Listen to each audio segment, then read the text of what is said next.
We're going to move on, and we'll be followed with Michel Noordman, going to present Associations of Demographic, Lifestyle, and Clinical Factors with the Presence of Dupuytren disease. Yeah.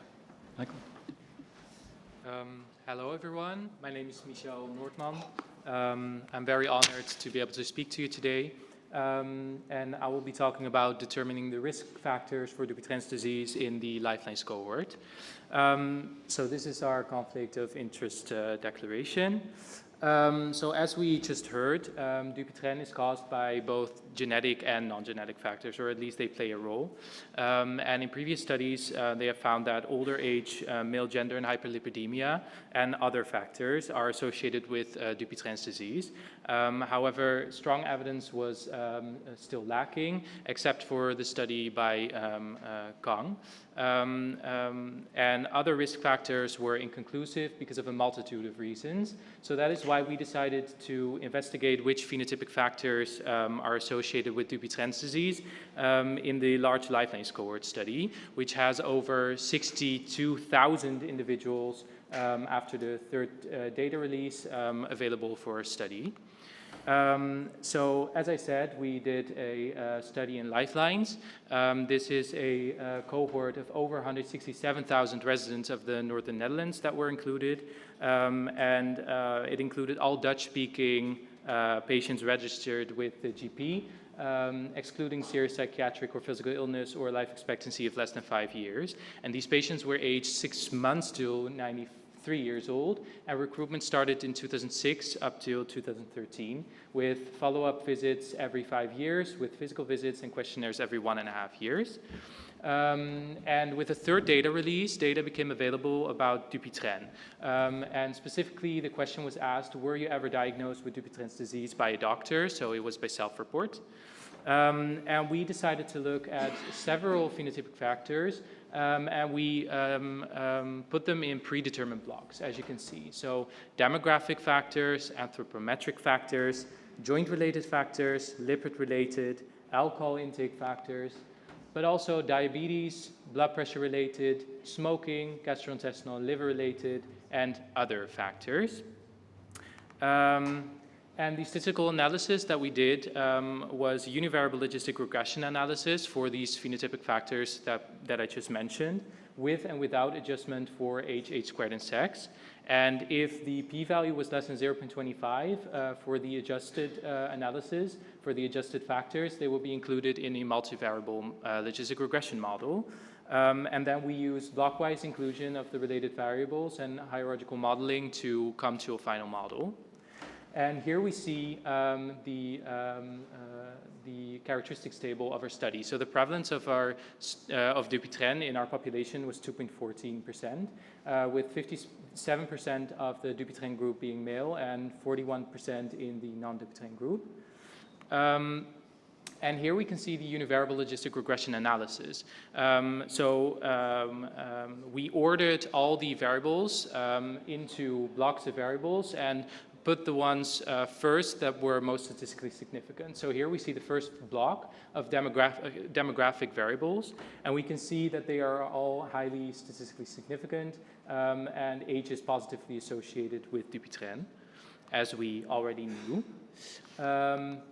Then for the anthropometric variables, we can see that they are highly significant as well, and they are negatively associated with Dupuytren. Then for the third block, so after the anthropometric ones, joint-related factors were actually the most significant. And we saw that arthritis, osteoarthritis, and anti-inflammatory and antiemetic drugs, that they were significant and increased the risk of Dupuytren by 34 to 46%, which is quite a lot, and also quite striking that it comes after anthropometric variables. Then lipid-related, we can see that it is significant as well, except for triglycerides, but we still included it in the final model. And then alcohol-related variables as well, so moderate and heavy, they were statistically significant too, and also positively associated with Dupuytren. Then for diabetes-related variables, as you can see, diabetes was included, but not significant, and diabetes drugs was significant, so we decided to include it as well, and it was positively associated with Dupuytren. Then the same for blood pressure-related variables, so we see that systolic, diastolic, and mean arterial pressure, that they have a p-value of less than 0.25, so they were taken into the model and they were negatively associated. And here we can see the final model. So we see the multivariable logistic regression analysis table. And what is striking is that the base model already explains 7.8% of the variance or the variability in Dupuytren risk, which is already quite a lot. So age squared, and sex explain a lot.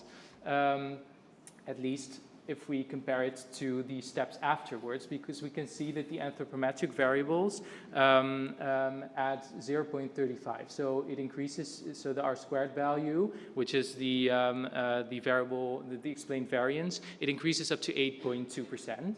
And then afterwards, as I just mentioned, the model with arthritis, osteoarthritis, and anti-inflammatory and antiemetic products increases the model up to 8.52%, which means that 8.52% of the variability in Dupuytren is explained by this model. And finally, we can see if we go further and further, we see that our final model explains 8.76% of the variability in Dupuytren risk.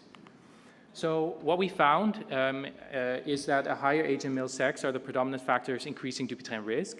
And interaction terms of anthropometric variables with sex were negatively associated with Dupuytren. So there's a stronger protective effects of these variables in males.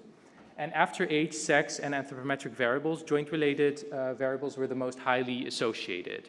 And this is quite a new finding. This could be because of a multitude of reasons, genetic, immunological factors. We have to do more research to find out. And although the total contribution of identified risk factors was quite modest, we still believe that if we add the epigenetic and genetic risk factors, it might perhaps eventually lead to a prediction model. So the take-home message, significant associations in our study with Dupuytren disease were rheumatoid arthritis, osteoarthritis, anti-inflammatory, and anti-rheumatic drugs with Dupuytren disease, with increase of 30 to 50% increased risk for Dupuytren. And so we would like to say that we could be more mindful in prescribing these drugs to individuals at high risk for Dupuytren. Thank you for listening and your attention. Are there any questions?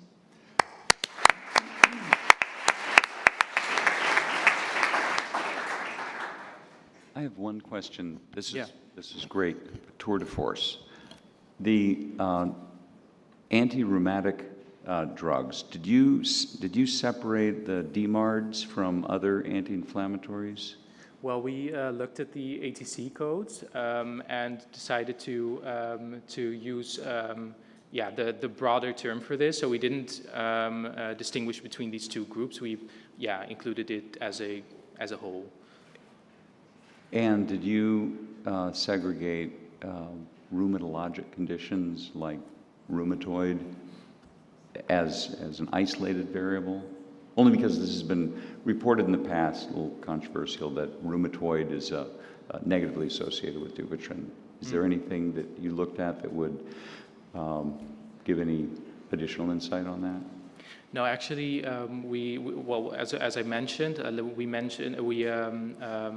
decided to include rheumatoid arthritis as a separate group, then osteoarthritis and anti-inflammatory, anti-rheumatic drugs. So those were actually separate characteristics, and we saw for rheumatoid arthritis in the univariable logistic regression that it was positively associated. Interesting. As you mentioned, some studies mentioned that it was negatively associated. Others mentioned that it was inconclusive as well, I think. So I think there needs to be more research about that to be fully conclusive. This is a much bigger data set than anything previously published, so good. Question from Gary. Did you look at any other autoimmune diseases and medications for those? Hashimoto's, like lupus? No, we actually didn't. So if I go, I can show you the or maybe I cannot anymore, but there were several different factors that we looked at. The only autoimmune disease that we looked at actually was rheumatoid arthritis, but we also looked at hepatitis, for example, lung fibrosis, epilepsy. There were a multitude of factors that we included. Yeah. No worries. Yeah? You're talking about osteoarthritis. Is it general osteoarthritis, or could you say something people with specific osteoarthritis in the hand? Would they have more risk to get Dupuytren disease because they have really big osteoarthritis in the hand itself? Yeah, that's actually an interesting question. We were not able to distinguish between that. So it was just osteoarthritis as a whole. So we do not know if they only had osteoarthritis in the hands or not. Yeah. Great. Thank you, Michel. Great All right. study. Thank you very much.